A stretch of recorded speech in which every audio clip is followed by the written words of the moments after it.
आसमान में उड़ती पतंग पर अचानक जय जगन्नाथ कैसे चमकने लगा और ये पतंग एक गरीब बच्चे के हाथ में कैसे आई?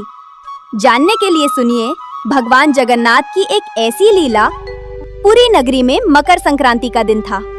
हर गली हर छत पर बच्चे पतंग उड़ा रहे थे। कोई हंस रहा था, कोई चिल्ला रहा था, मेरी पतंग ऊंची है।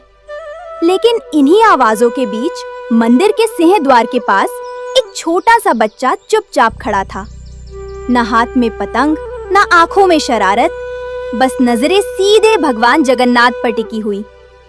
जगन्नाथ जी, सबके पास पतंग है, मेरे पास कुछ नहीं है। कहते हैं जब भक्त दिल से कुछ मांगता है तो भगवान मूर्ति बनकर नहीं रहते। उस दिन भी भगवान जगन्नाथ सब सुन रहे थे और मुस्कुरा रहे थे। क्या आपके पास मेरे लिए भी एक पतंग है? भगवान ने उस बच्चे की बात सिर्फ सुनी नहीं थी, उसकी मासूम आवाज सीधे हृदय तक पहुंच गई थी। कहते हैं ना, जब भक्त सच्चे मन से पुकारे तो भगवान मूर्ति बनकर नहीं रहते, रूप बदल लेते हैं। मंदिर के भीतर एक साधारण सा सेवक खड़ा था। साधारण वस्त्र, कंधे पर छोटा सा झोला और चेहरे पर अजीब सी शांति। अचानक उस सेवक के कदम रुक गए। उसने जगन्नाथ जी की ओर देखा और हल्के से मुस्कुराया। सेवक मन ही मन बोला, आज किसी ने दिल से मांगा है, और जब बच्चा मांगे तो ठाकुर कैसे मना करे। सेवक धीरे धीरे मंदिर के बाहर आया। जैसे ही उसकी नजर सिंह द्वार के पास खड़े उस बच्चे पर पड़ी, उसके कदम खुद ब खुद वहीं रुक गए। सेवक ने प्यार से पूछा, अरे बेटा, यहाँ अकेले क्यों खड़े हो? बच्चे ने सिर झुका लिया और बोला, सब पतंग उड़ा रहे हैं, मेरे पास कुछ भी नहीं है। थोड़ा रुककर धीमी आवाज में बोला, मैंने जगन्नाथ जी से एक पतंग मांगी थी। सेवक कुछ पल उसे देखता रहा, फिर उसने अपना झोला खोला। झोले के अंदर एक सुंदर रंग बिरंगी पतंग रखी थी। सेवक ने पतंग बच्चे की ओर बढ़ाते हुए कहा, लो बेटा, आज ये पतंग तुम्हारी है। बच्चे की आंखें खुशी से भर आईं। वो बोला, सच में मेरे लिए? सेवक मुस्कुराया और सिर्फ सिर हिला दिया।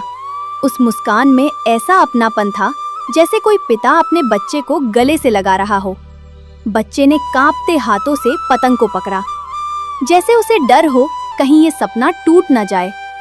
सेवक ने प्यार से कहा, जा बेटा, आज आसमान तेरी बात सुनेगा। बच्चा दौड़ता हुआ खुले मैदान की ओर गया, जहां बाकी बच्चे हंसते चिल्लाते पतंग उड़ा रहे थे। किसी ने उसे देखा और कहा, अरे देखो, इसके पास भी पतंग आ गई। किसी ने मजाक उड़ाया, कितनी छोटी पतंग है। लेकिन बच्चे ने कुछ नहीं सुना। उसकी नजर सिर्फ आसमान पर थी। उसने डोर खींची और पतंग धीरे धीरे हवा में उठने लगी। पहले थोड़ी कांपी, फिर सीधी ऊपर चली गई। बच्चे की आंखों में अचरज था। वो खुशी से बोला, उड़ रही है, मेरी पतंग उड़ रही है। जैसे जैसे पतंग ऊपर जाती गई, वैसे वैसे आसमान में अजीब सी रोशनी फैलने लगी। और तभी लोगों ने देखा पतंग पर कुछ चमक रहा है। पहले हल्का, फिर तेज और फिर साफ साफ दिखने लगा, जय जगन्नाथ। पूरा आसमान उस नाम से चमक उठा। सबके हाथ रुक गए, सबकी पतंगे जैसे थम सी गईं। एक आवाज आई, अरे ये क्या है? दूसरा बोला, पतंग पर भगवान का नाम। बच्चा खुद डर गया। उसने नीचे देखा और घबरा कर बोला, मैंने तो कुछ नहीं लिखा। डोर अब भी उसके हाथ में थी, लेकिन ऐसा लग रहा था जैसे अब पतंग नहीं, कोई लीला आसमान में उड़ रही हो। जैसे ही आसमान में जय जगन्नाथ चमकने लगा, पूरा मैदान सन्न रह गया। जिसके हाथ में पतंग थी, उसने डोर ढीली कर दी। जो हंस रहे थे, उनके चेहरे गंभीर हो गए।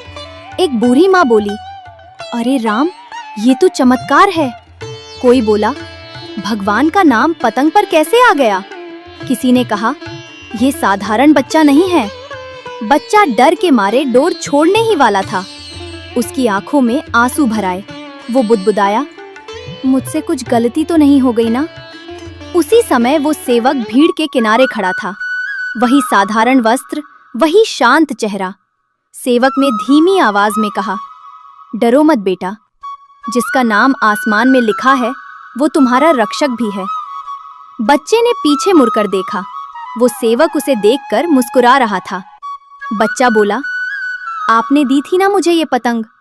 सेवक ने सिर्फ इतना कहा, हाँ, और अब इसे उड़ते रहने दो। इतने में लोग सेवक की ओर बढ़े। कौन हो तुम? तुम्हें कैसे पता था?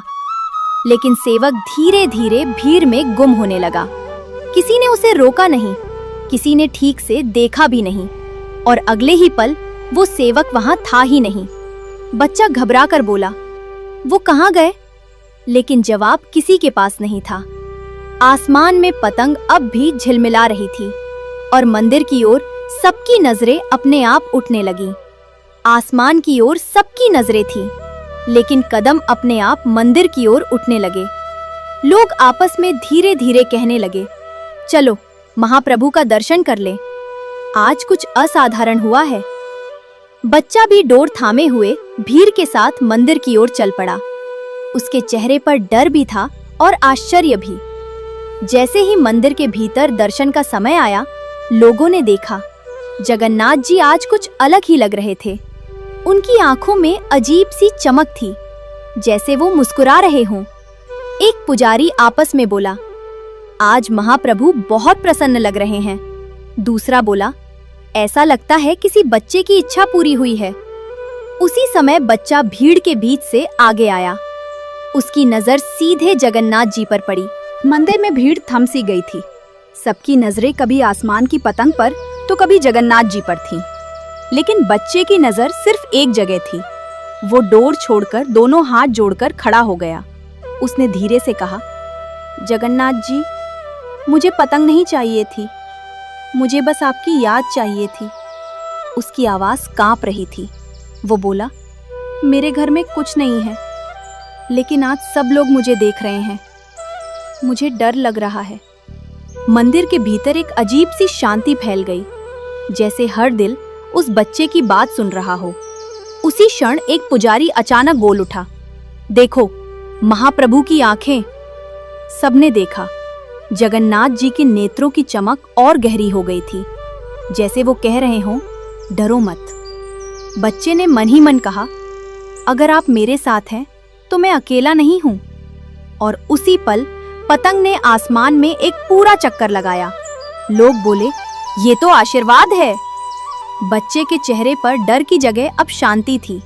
वो मुस्कुराया और बोला, अब मैं समझ गया, भगवान सिर्फ मंदिर में नहीं, मेरे साथ भी हैं। भीड़ में अब फुसफुसाहट थी। सब पूछ रहे थे, वो सेवक कौन था जिसने पतंग दी और फिर अचानक गायब हो गया? बच्चा मंदिर के खंबे के पास चुपचाप खड़ा था।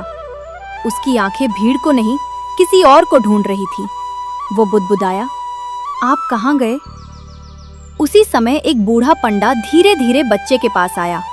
पंडा बोला, बेटा, तुम जिस सेवक को ढूंढ रहे हो, आज सुबह हमने मंदिर में किसी ऐसे सेवक को देखा ही नहीं।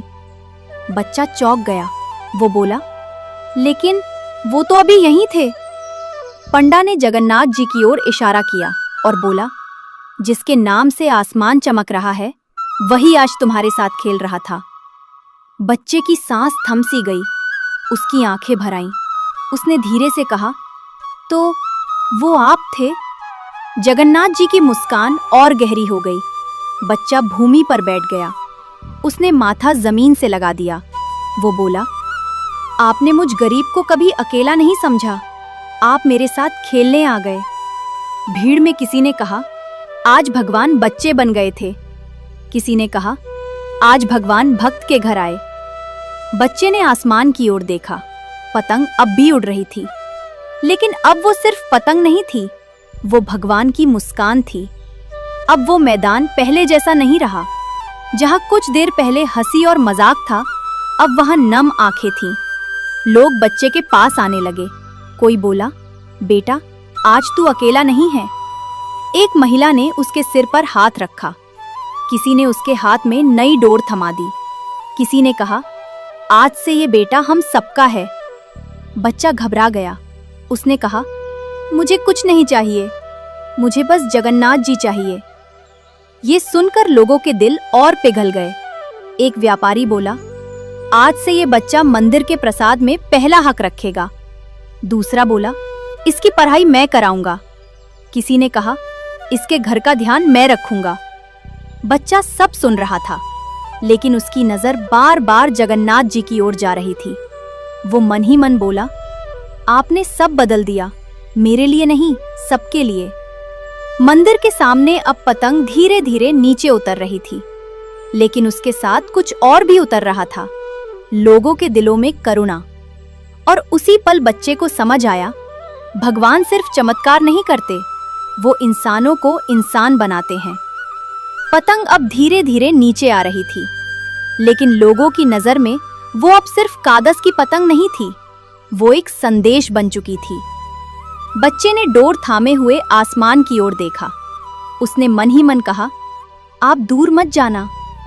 उसी समय डोर उसके हाथ से छूट गई। पतंग हवा में कुछ पल ठहरी और फिर सीधे मंदिर की ओर झुक गई। लोग चौंक गए।